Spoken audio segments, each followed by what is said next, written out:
Greetings everyone, Danny here and welcome to today's episode of r/askreddit. Today we're reading the answers to the question of what was your I don't get paid enough for this moment at work. The question was asked by Spritey Spicy and all credits go to that person. If you liked today's episode, please like the video and also subscribe to my channel if you haven't already, as it greatly helps me out and I'll be uploading daily Reddit videos from now on. Let's go.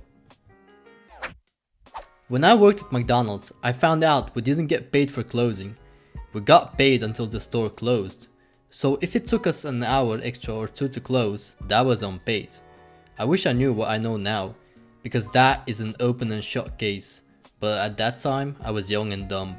My first paycheck, I noticed I had a ton of missing hours. So when I asked my boss about it, she told me we only get paid until the store closed. So that night, I walked out when the store closed. They tried to guilt me into staying, because the other team members need me. Fluff that. I don't work for free, sorry. Especially when I'm already making minimum wage. No thanks, not gonna happen. A similar thing happened to me when I worked at Taco Bell when I was a teenager. During the first closing shift, I was scheduled for after I was done cleaning everything. I told the manager I was ready to clock out and go home. She told me she still had at least an hour of paperwork left to do and needed me to stay while she did it. Since there was a rule that no one could be in the store alone, but she told me to clock out. I laughed in her face and told her, I clock out, I leave. She didn't make me clock out and never scheduled me to close again. So win-win for me. Now to be honest, it baffles me that stuff like that happens. I'm not sure where those two specific cases took place, but I hope those people get sued because that sounds like it's illegal. Used to work as a dental nurse. First patient of the friggin' day. Bloke said he felt sick after having a local anesthetic. He looked pretty sick. I grabbed the bin and told him if he needed to vomit, take the bin. He held it in his lap and turned, vomiting down the side of the chair and all over my pants and shoes. Of course I had to clean it up and of course they wouldn't let me go home to change. That's disgusting. Surely it's not ethical to let someone work with body fluid exposure on them the whole day. Oh my god, that's disgusting. Yeah, also not to mention, it's a massive infection risk. Now I'm not sure how it works in dental offices because I've never worked as one, but that I would freak out if someone puked all over me. I would be puking with him, maybe even puke back on him, because I'm really sensitive to that disgusting stuff. So there's no way in hell I would be smelling and feeling like vomit. I would just probably be faint and get fired back after that. Yeah, probably. Psycho camp director lost her fluff on all the lifeguards because we said we weren't coming back next summer. Reality was we all had legit reasons. I was going to take summer courses to graduate early. Another guard was moving to university and was going to work in that city.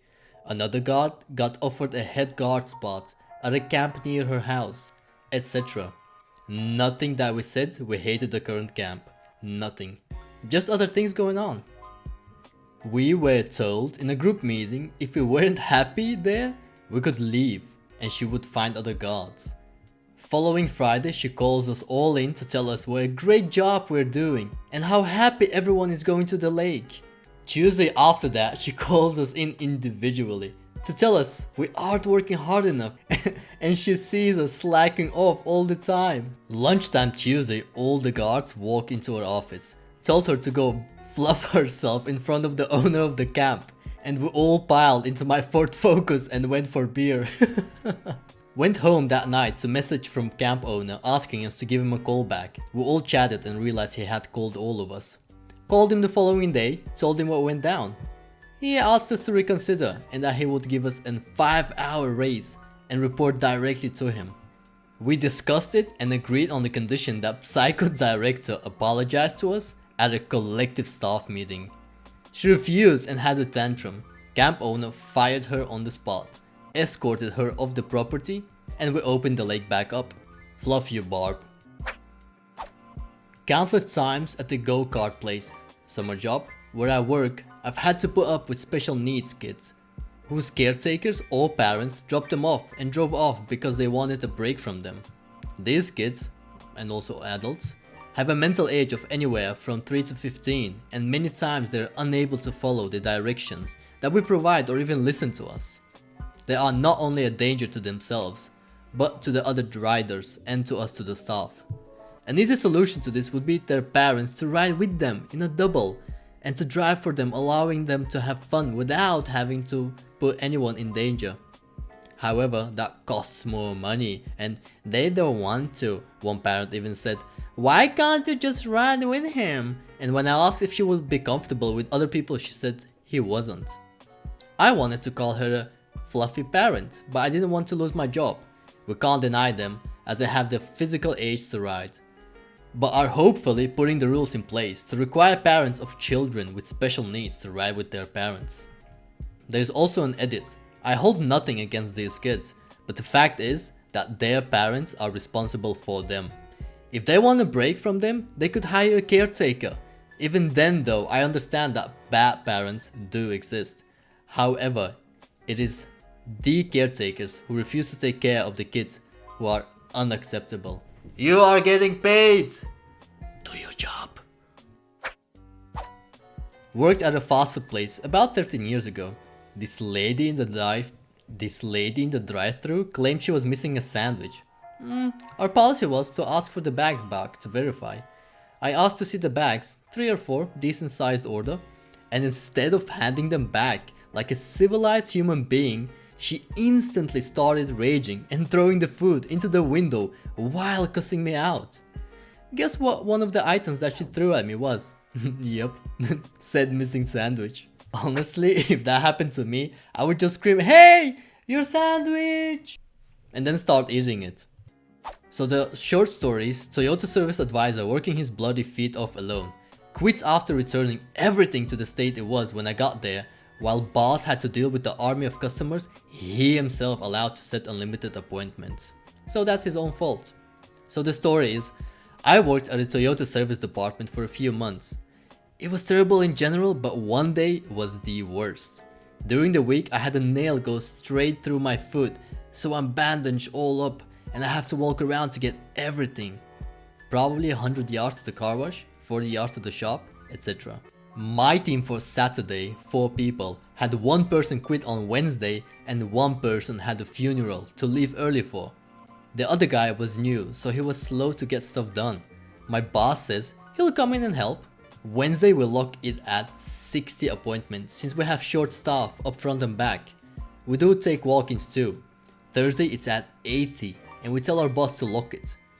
Again on Friday before closing we see 110 appointments, he never locked it. Come Saturday morning we had 130 appointments from 7 AM till 4 PM. I'm having to walk around a lot and ended up bleeding through 3 pairs of socks and bandages. I had to chase down about 80% of our customers' cars because our porters were goofing off. I had 53 open tickets. At 12 PM we had a 4-hour wait for walk-ins and 2 with appointments. Haven't had lunch or even a snack since they banned food and drinks at our desks. My friend is about to leave for the funeral, so I cover his work. And my boss leaves for lunch throwing his 20-ish tickets on my desk. So I'm now 110 tickets deep, helping the new guy with stuff, moving cars and trying not to pass out. Oh, did I mention it's really warm outside? No AC in our covered area, not inside, and 90% humidity? We didn't even get a breeze. Can't have snacks and drinks at our desks either.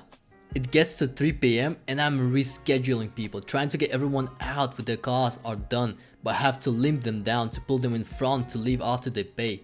My boss still isn't back and the new guy quits.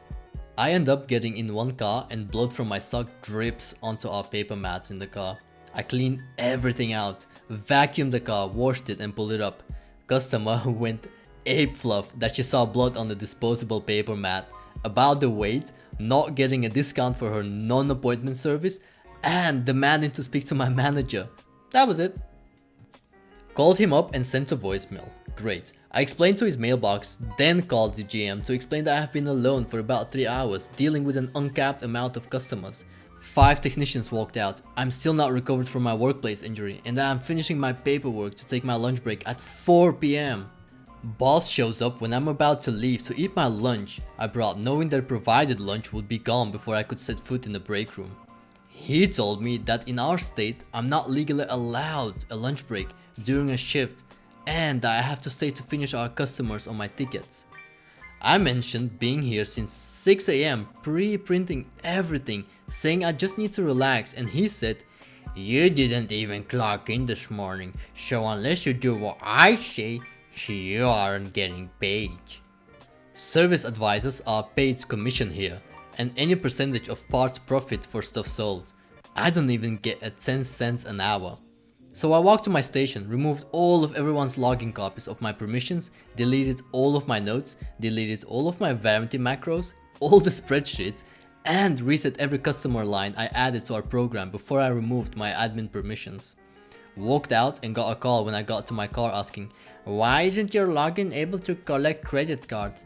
So we had to either write down credit card info, take cash checks, or let them go. My GM asked me to come back at a pay raise and less hours, but I knew it was "why you always lying" kind of stuff. My boss ended up getting let go the following month since he couldn't get things back up to speed. My good friend moved to Mercedes parts, so he's happy.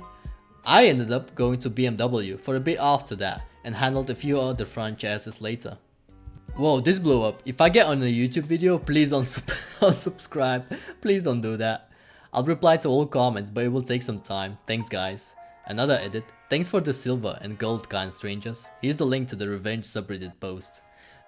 And with that unsubscribe note, I'll end the video for today. I really hope you enjoyed this as much as I enjoyed making it. Before I go, as always, I will credit all the posters from Reddit in order of appearance in my video. Please don't forget to like the video and subscribe to my channel because I will be uploading daily and it greatly helps me out. Thank you for watching. Until tomorrow.